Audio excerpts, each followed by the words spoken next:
what about like you guys had Wade Boggs and Lance McCullers, doing forwards for the book. Plus, you have on the cover, you have a quote from Edgar Martinez saying like, "This is fascinating. Like you'll find stuff in here you've never seen before." Like, how awesome is it to have like legends, giving you guys like great feedback about this?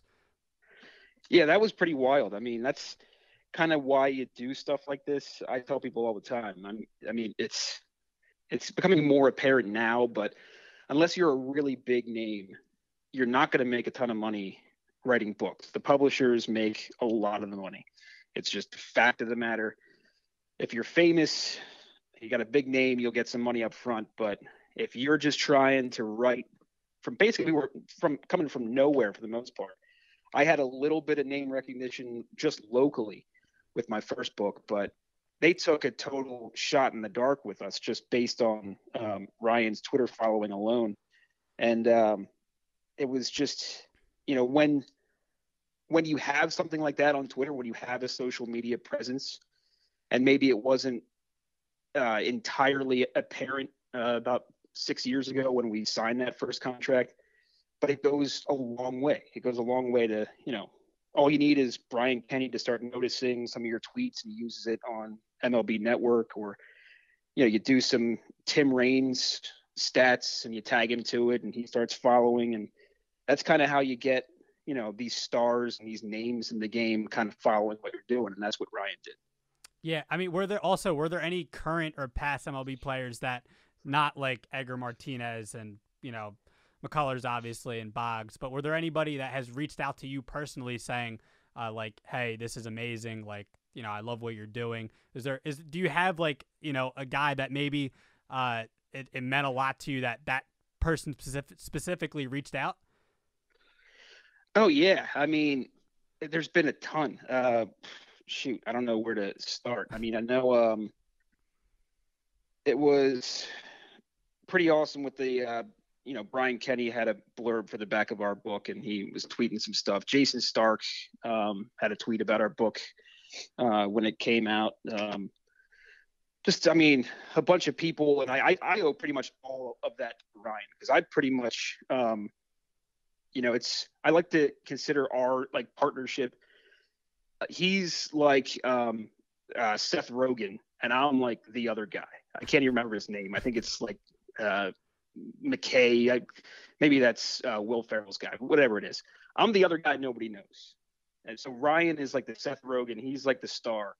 And I just try to keep things afloat, try to get these books out and make sure they're as good as you can possibly make them. But I'm just not as good at the social media game. So it's always cool when, I mean, we're getting these tweets, and it pretty much has absolutely nothing to do with me. Right. But it's all Ryan just, churning out this insane information seemingly 24/7. So it's always awesome. It's a thrill. I mean, but like I said, we had the number 1 or number 2 baseball book in the country. We sold a ton of copies, and the money is like marginal at best. But the reward is so much better than money. I can't even tell you. It's incredible to be able to have these experiences, and just to seriously be able to create something that people enjoy. That is the biggest thrill for me. Yeah. I mean, we're talking about positive stuff here. Now, I highly doubt any. I haven't ever seen any negativity about this book at all, anything like that. But was there any backlash from anybody? Maybe any baseball purists, any Statcast people? Was there any backlash at all? Oh yeah, I mean, there's always, and it was kind of my first experience with it because it was my first, and still, I mean, we did two versions of the book, so I guess it's my first and second national book. But you can get caught up in like reading comments and stuff, and I know early on, like, we had all totally positive reviews, and we had one-star review, but the comment was amazing, and we're like, crap, the guy hit the wrong thing. So we're talking to Amazon, we're like, this guy clearly meant to hit 5, but he hit 1. They're like, well, we can't change the guy's rating. So we're like, shoot. So it was perfect for a while. But then, after a while, the thing, picks up steam, and inevitably you get a bad review. So I think the worst we ever got was along the lines of, not much to see here.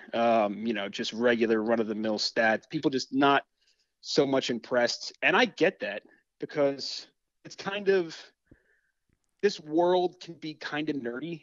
And that's what we were trying to avoid for the most part. Like, my thing was, we both idolize Bill James, but me and Ryan, like I said, we come at this thing kind of differently. Like, he's the, new baseball stat, knows everything about every baseball stat that there ever was, loves that stuff. He's part of that new era of like Moneyball and all that kind of stuff, sabermetrics, all that stuff. I am not so much. Like, I could get bogged down by too much of that stuff. It's not my cup of tea. I'm not that into it.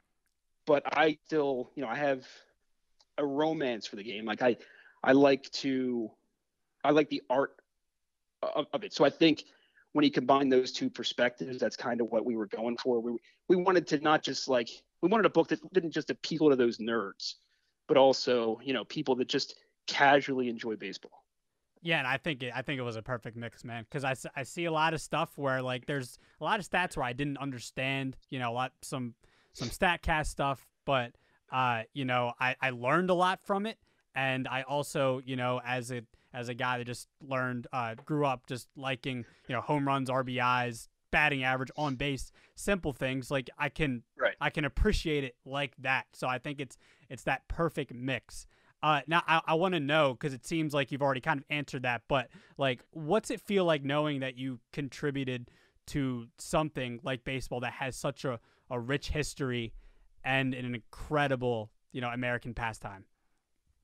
No, it's the best. I mean, I feel like, maybe we weren't the first, but our goal was to be, the first kind of, I mean, shoot, I should be better at wording these things after talking about the book for so many years, but we just, at the end of the day, we didn't want it to be just another numbers book. And again, that's probably why it didn't appeal to those guys that are just pure numbers, looking for just pure information.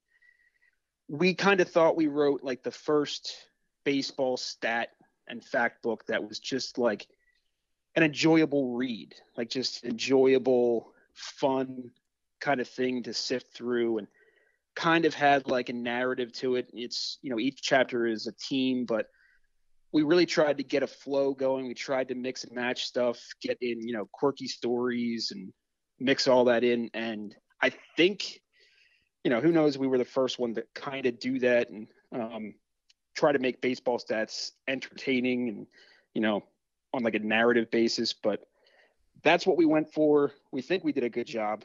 You guys did a great job. We're really proud of the way it turned out. Thank you. Yeah. I mean, we're really proud of it.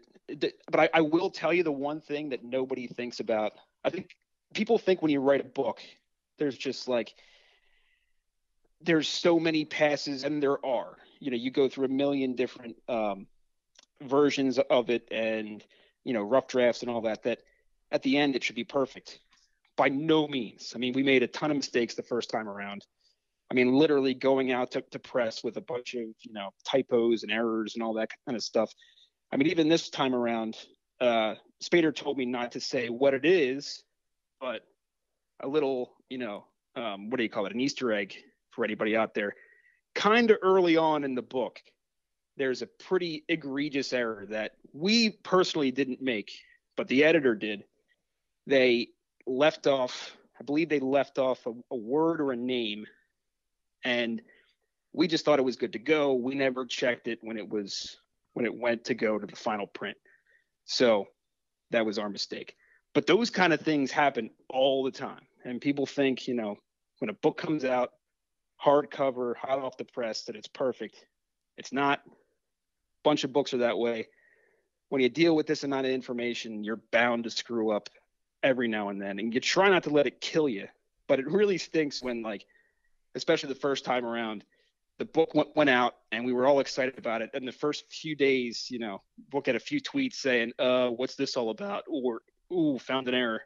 And it just kills you every time. But you just try to make sure you do a better job the next time. And I think despite that one error on this, on the new version, I think it's as close to accurate as we can get.